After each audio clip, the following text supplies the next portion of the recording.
Hi, my name is Laszlo Shomi. I'm a senior program manager on the team's engineering team, and I will walk you through today on Identify Your Upgrade Approach session. You can follow us along by downloading the Upgrade Planning Workbook at https://akams/upgrade success kit. Managing your upgrade is a four-part series of sessions, starting out with Plan Your Upgrade, Start Here. Everything about your organizational approach, setting up your organization for success for deploying Microsoft Teams and upgrading from Skype for Business. Ready Your End User is all about the end user focus for the upgrade. I will refer to that session a lot in Identify Your Upgrade Approach and Implement Your Upgrade Approach. Your organization must be ready and your users must be ready for this change coming from Skype for Business. If you went through the change when we changed the skin on Link Client 2013 and became Skype for Business Client, if you went through the change, there were no functional changes in the product. We changed icons and colors, but functionality-wise, it was exactly the same product. This is a much bigger change from that point of view. It was a really big change for users back at the time when we just changed the name and colors and icons.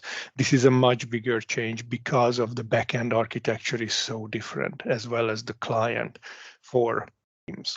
So don't forget about your users. We will keep referring to that session throughout the two technical sessions. Now, the two technical sessions are Identify Your Upgrade Approach, which we will focus on determining the most suitable approach based on your current Skype for Business or Link server deployment, and set a path for you, a journey how you can get to Teams. Implement Your Upgrade Approach is focusing on the implementation steps for the journeys you may select for your organizations. It is at a relatively high level still, but it gives you an order of execution for the steps to plan out for your particular organization. By the end of today's session, you will be able to define the end goals and user experiences once the user is upgraded to Teams, recognize the paths available for migration, identify the common upgrade scenarios, and hopefully pick a path for your organization based on your users, based on your organizational policies. We will talk through what are the possible paths you can take. And again, you can download the upgrade planning workbook at AKMS Upgrade Success Kit. All the content I'm going to talk through, as well as another lot of useful information available there. Familiar slide, if you watch the previous two sessions, the Get Started and the End User session, Teams is more than a technical migration. I keep referring back to the Link client switch to Skype for Business client and what a big thing it was for the users. Today, I'm focusing on the far right column, technical and user readiness, and I really focus on the technical aspect of that for the journey.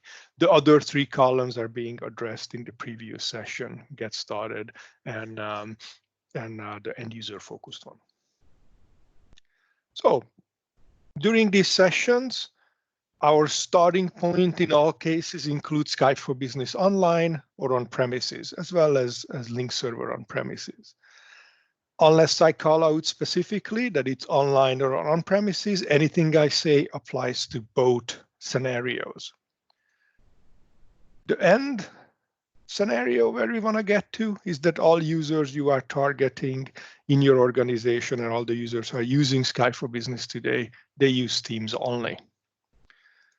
In the meantime, driving adoption is a key to your success. I will keep referring to that you cannot ignore your users and you cannot move them forward to a Teams-only experience unless they are ready. We will have to make some decisions along the way, deciding which path to take. There are some feature requirements, overlapping or gradual move from Skype for Business to Teams. You have to make a decision moving users all at once or in cohorts. That's an important decision because moving the users in cohorts may trigger coexistence, interop experiences where one user is using Teams only as their UC client for chat, callings, and meeting creation, while another user in your organization is using Skype for Business only. These interop experiences are not native experiences. We use a gateway between Teams and Skype for Business. Therefore, not all features are available when a Teams user talking to a Skype for Business user. Something to keep in mind.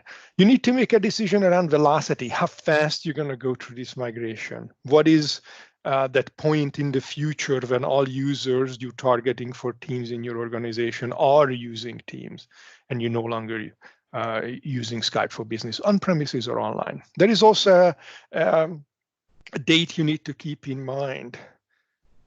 31st of July, 2021, Skype for Business Online is going away. We're retiring that product. Skype for Business on premises, we just released Skype for Business Server 2019. We'll have a longer life available and support, of course, but this product, Skype for Business Online, will go away. And at that point, we will move organizations to a Teams-only experience. Now, this is our takeaway slide. If you just want to understand what are the two paths you can take from Skype for Business to Team, this is the slide to remember. The default is overlapping capabilities. That's on the top with the blue shadow around it. This is the default experience. If you don't do anything but enable licensing for Teams for the users in your tenant, this is the experience they're going to have. We will go into detail about what does it mean overlapping capabilities and what it looks like from the user point of view. But keep in mind, that is the default experience. It's also called islands mode on the implementation side. We will talk about that more in the implement your upgrade journey session. Select capabilities using the Skype for Business modes is when you gradually introduce Teams to the user, then moving meetings, then moving chat and calling to Teams over time in your organizations. Both paths has pros and cons, and we will discuss those as we move along. But first, let's talk about what does it mean to be upgraded to a Teams-only experience. What is an upgrade? Essentially, upgrade is when the user sends and receives all chats and calls in Teams. That's the only UC client they are reachable on. They can talk to other Skype for Business users internally and externally to the organization. They can talk to Teams users internally and externally to your organization. Meeting schedules is only happening in Teams. Meeting experiences are always native experiences. You put a lot of emphasis in that meeting experiences and meeting join experiences that you can always join a meeting, Skype for Business or Teams, via single click on a meeting invite on any product, and the appropriate client will launch. It's always a native experience. When I schedule Teams meetings, everybody who come to my meeting will have a Teams meeting experience using a Teams client, web or desktop. Same for Skype for Business. If I have a Skype for Business meeting scheduled, all the users who coming to that meeting will have a Skype for Business meeting experience. When I am a Teams only user, my data gets migrated, my contact list, but not my distribution list. And my existing meetings get migrated and upgraded to Teams meetings, both from on-premises and online, Skype for Business Online. So what happens to Skype for Business? Users get a clear notification that they've been upgraded to Teams. They can go to Teams directly, and the Teams client will open. They can also launch the Skype for Business client, which is a meeting-only focused client, meeting-focused client. Only meetings that past conversations tab are shown, not chat and calling.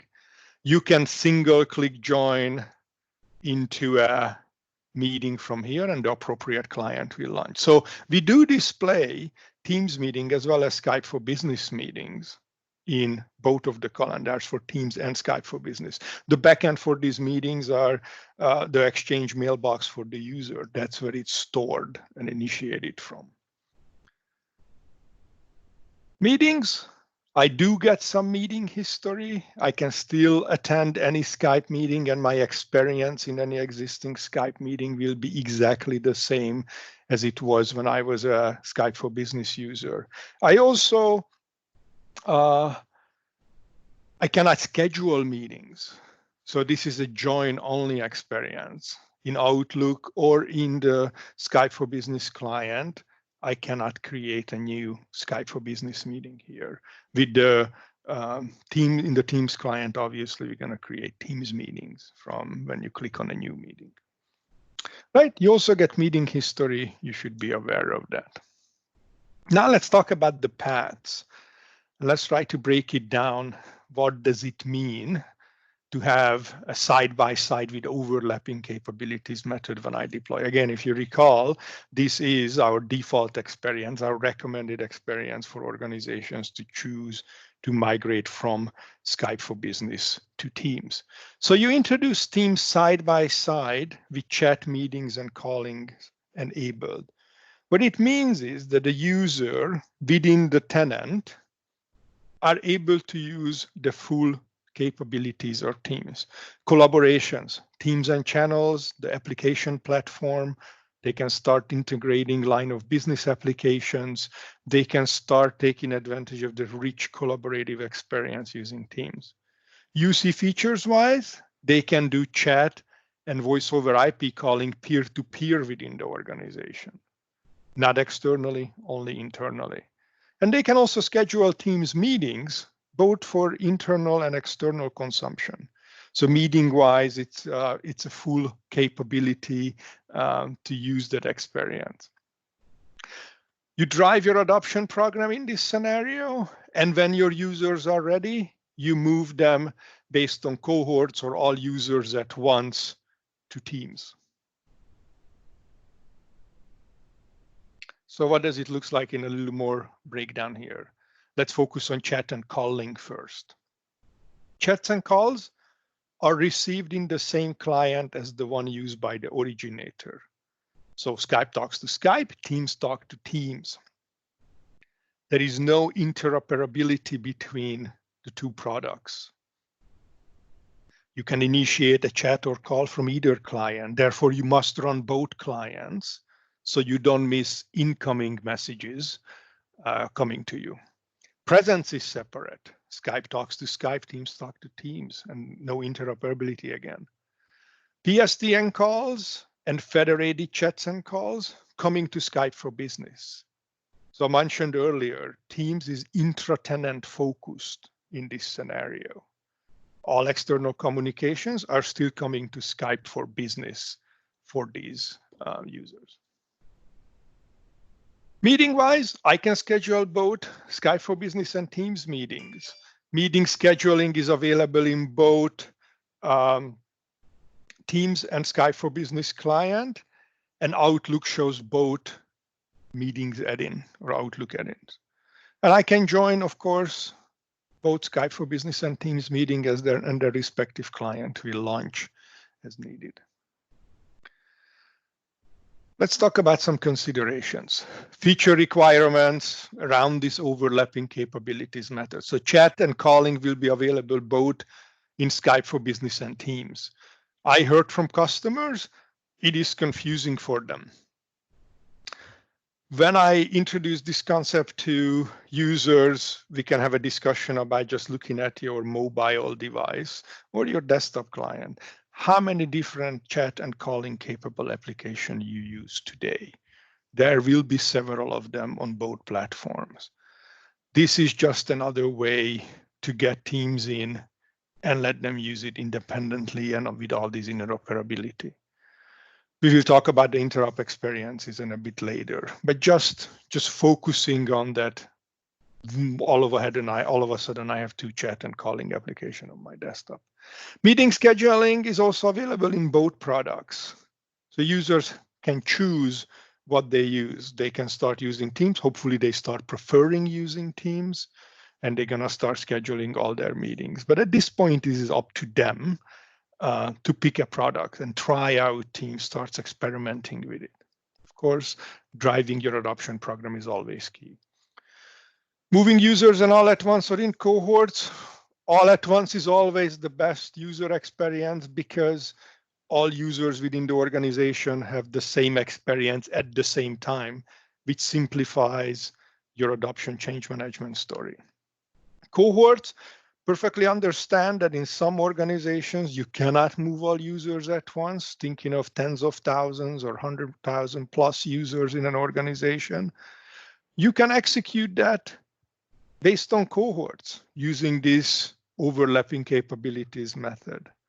What you have to be aware of that at some point, some of your users can only use Teams for UC capabilities, chat and calling, and some users in your organization will have both Skype for Business and Teams. That's why your adoption change management story is so important, that users understand that within the organization, once the migration started, they start preferring to use Teams within the organization, which then it's a teams-to-team communication, always a native experience, no interop involved. Some additional considerations. Again, external communications, only coming to Skype for Business until the user is in a full Teams-only experience. Phone system capabilities, light up for the users only when a user is in the Teams-only experience. Then you have to think about human interface devices, HID devices, and meeting room devices. Both will work. At some point, you need to move your meeting room devices to a Teams-only experience as well. But I just want to highlight that don't forget about peripherals and supporting equipment in your organizations. Now let's talk about the other method we can use, side-by-side with select capabilities method. This is the method when I introduce teams with selected capabilities, and we start out introducing teams in collaboration only mode. It does not have any UC features. Users can still use Teams and channels and chat and collaborate within that environment. You can also do file sharing, of course, within those Teams and channels. You can start taking advantage of the application platform and the richness of what the collaborating platform brings you. Chat calling and meetings only exist in Skype for Business. So this is no change for the user in terms of UC capabilities. They are only reachable in one product. They only initiate conversations from one product. When you're ready, you move meetings to Office 365. You could also start here. This scenario is more designed for on-premises organizations in mind, and especially those organizations who have enterprise voice deployed. For a large organization, it takes time to get enterprise voice to Office 365 and to Teams specifically. But you can take advantage of meetings in Office 365 without moving chat and calling. Chat and calling always stays together. The last step in this move is when you move chat and calling for a particular user to Teams. Thereby, the user will be in a Teams-only experience. That's their only UC client to communicate with and consume connections from. So what does it look like in a little more details here? Let me get my little pointer going. So this is the collaboration-only experience. We have both products running side by side. There is nothing new on calling and chat. I send and receive all my calls and chats from Skype for Business. I only initiate from there. Presence is published to both Skype for Business and Teams, and I can talk to any user who is moved to a Teams-only experience. All my capabilities are available in Skype for Business. In Teams, as you notice, I don't have chat and calling. I do have calendaring. This is just reading the information from the user's calendar. There is no change that I cannot write to it. And what it looks like on the meeting side, I can only create personal meetings. I do not have permission to invite anybody to these meetings. I've been using Teams for a few years now. I generally just use my Outlook add-in, so even when I create personal meetings from the Teams client, I hardly ever use it. I rely on Outlook. That's where my everything is stored. But in this scenario, meetings, I can only create Skype for Business meetings. Of course, I can join Teams meetings for those users who have moved to Teams already. There is no issues there. When I move meetings to Teams, the next step in this evolution of getting to Teams, again, no changes in chat and calling. Everything is in Skype for Business for that modality. Meeting-wise, I can create full meetings using the Teams client. So if I create a channel meeting, for example, I must use the Teams client. My Outlook add-in shows the Teams meeting add-in. So all my new meetings will be Teams meetings. Again, I can still join existing Skype for Business meetings. There is no issue there, but I only schedule new meetings, and my meetings got converted over to Teams meeting during this move. Considerations. Chat and calling is available only in Skype until the user is fully moved to a Teams-only experience. It's very predictable. I only have one UC client where I can do chat and calling with. And this method, again, is targeted towards larger on-premises organizations. There is nothing blocking you to use it online either, but we created these capabilities with on-premises organization in mind. Meeting scheduling is available only in one product. What I assign as an IT administrator to my users, that's the product they can create meetings in and nowhere else. Moving users all at once or in cohorts, all at once is always preferred because of the quickness and the adoption change management challenges that all users have the same capability throughout the organization. Or when you do cohorts, this experience, this path to Teams is designed with longer coexistence in mind. Longer coexistence because generally your voice implementation on premises may take longer to upgrade, but you want to take advantage of the collaborative features what Teams provides. Additional considerations, again, phone system, chat and calling is only available in Teams once the user is moved to a Teams-only experience. And just reiterating, federation follows the user's reachability for chat and calling as well as presence. Once the user is in a Teams-only experience, that's when all external communication capabilities light up. All right, let's talk about client experiences. So what does it look like when one of the users is using Teams and the other is using Skype for Business within the organization? So let's start with chat. This Teams user is talking to a user who is using Skype for Business. So they get the notification in the Teams client that they're talking to somebody who is using Skype for Business. The little icon also changes here for the user. You notice in the chat window, there are no icons below here. So not all capabilities are available when one user is using Teams, the other user is using Skype for Business. File transfer is not there, GIFs, emojis, inserting code into the conversation. None of those are there. From the Skype for Business side, the user is getting this yellow notification that they are talking to somebody who is not using Skype for Business. And of course, those capabilities, emojis, all that is not there. It will be transferred as text. Calling experience is similar. Teams user get this bar on the top. They're talking to somebody using Skype for Business. Skype for Business gets the yellow bar on the bottom that they're talking to somebody who is not using Skype for Business.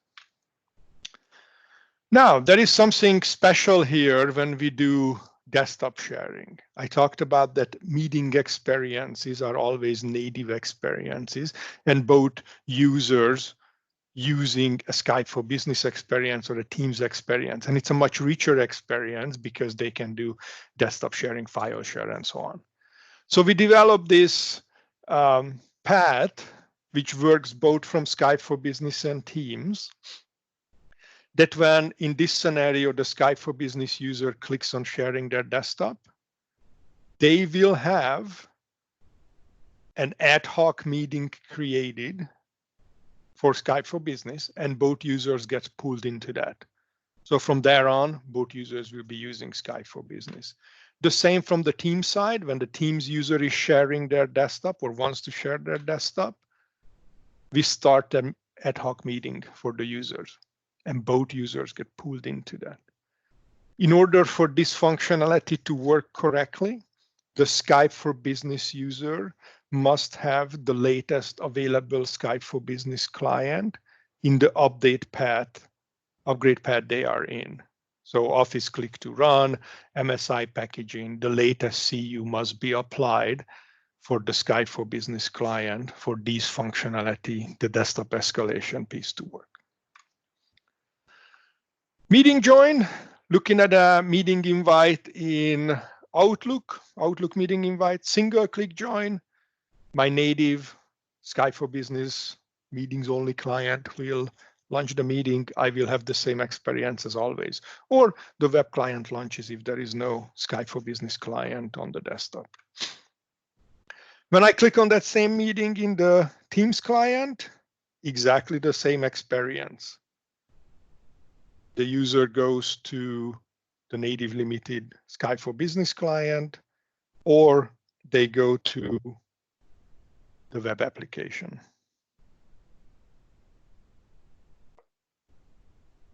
All right, let's talk about the upgrade path most suitable for your organization. In order to do that, I'm going to start with our starting points.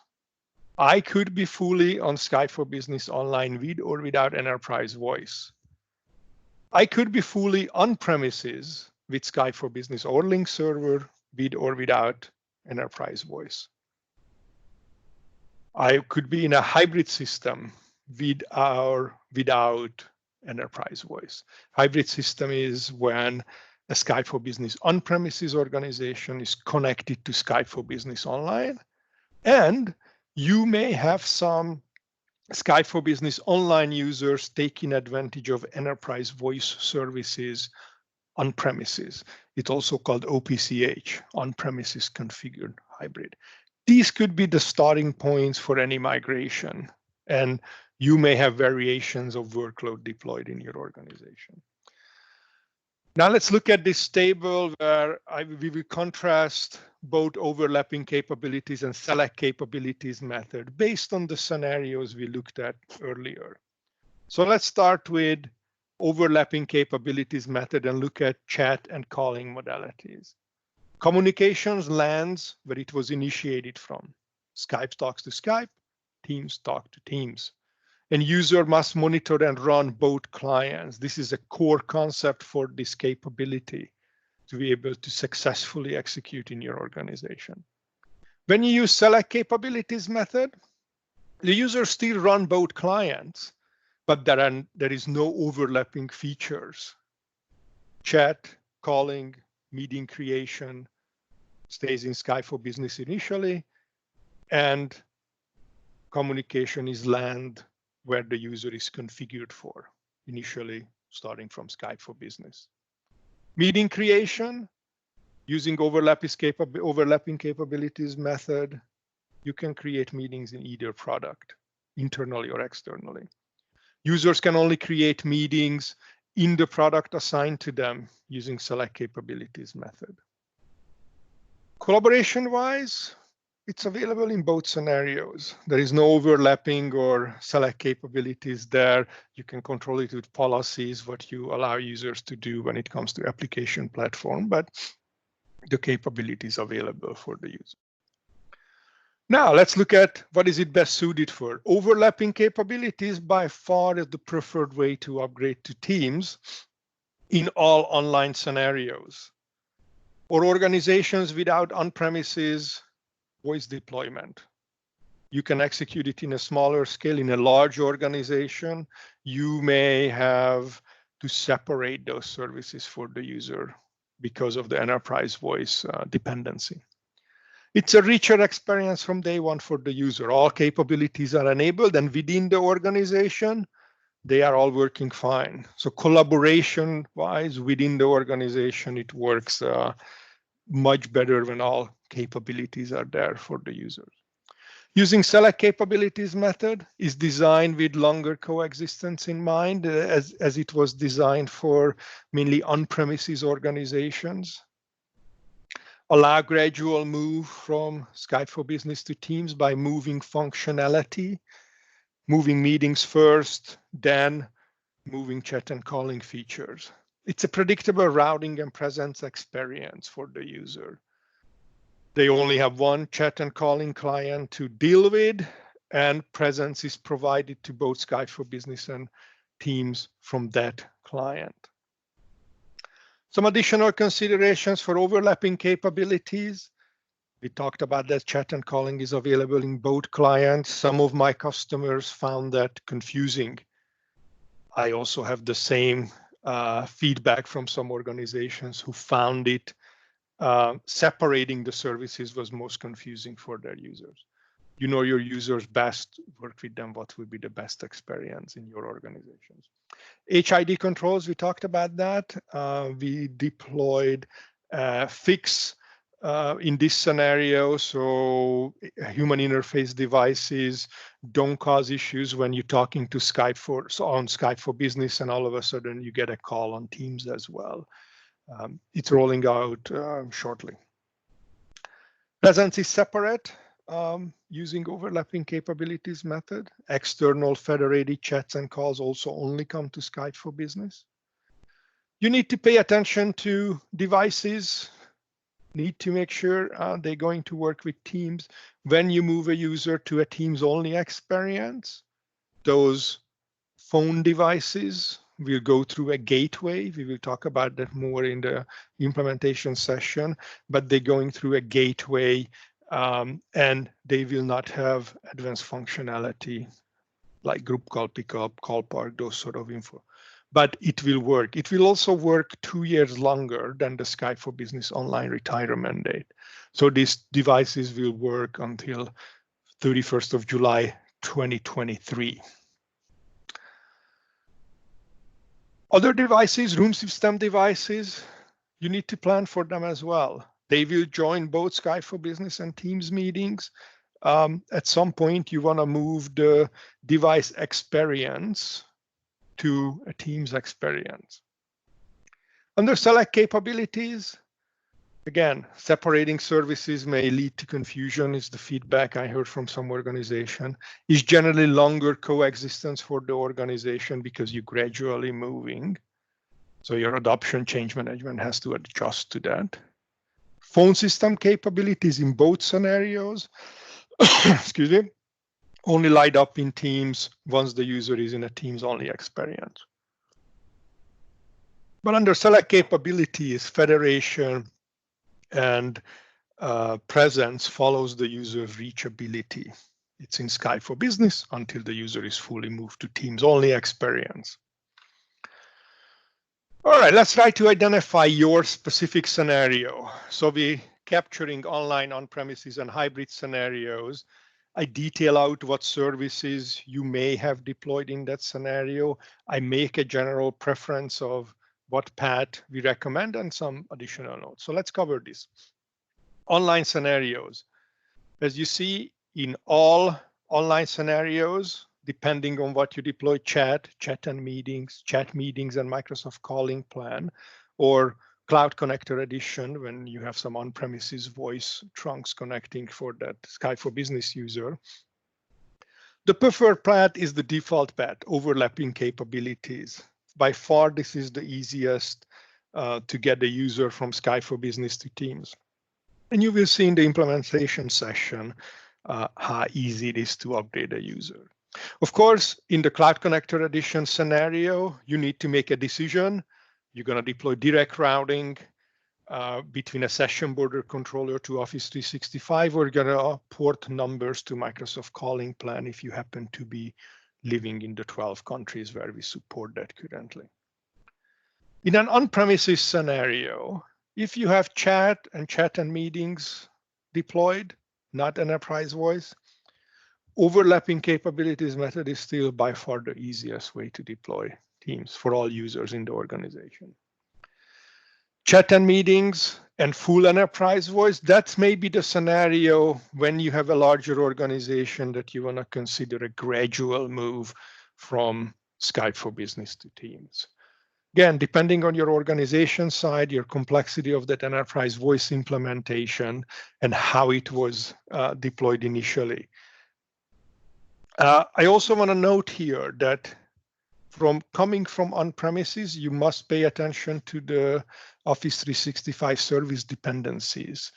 Teams uses Exchange Online, SharePoint Online, OneDrive for Business, and as well as all the other policies and authentication pieces what we have in Office 365. So don't forget about those when you're deploying and coming from one on-premises environment. When you have a hybrid environment, you may see a pattern here. You have chat online and on-prem, chat online with meetings, or on-prem with meetings. All non-enterprise voice scenarios, when you don't have enterprise voice on premises, the preferred way is overlapping capabilities method. When you have full enterprise voice on premises and users taking advantage of that from Skype for Business Online and Skype for Business or Link Server on premises, that's when we want to consider select capabilities method, perhaps.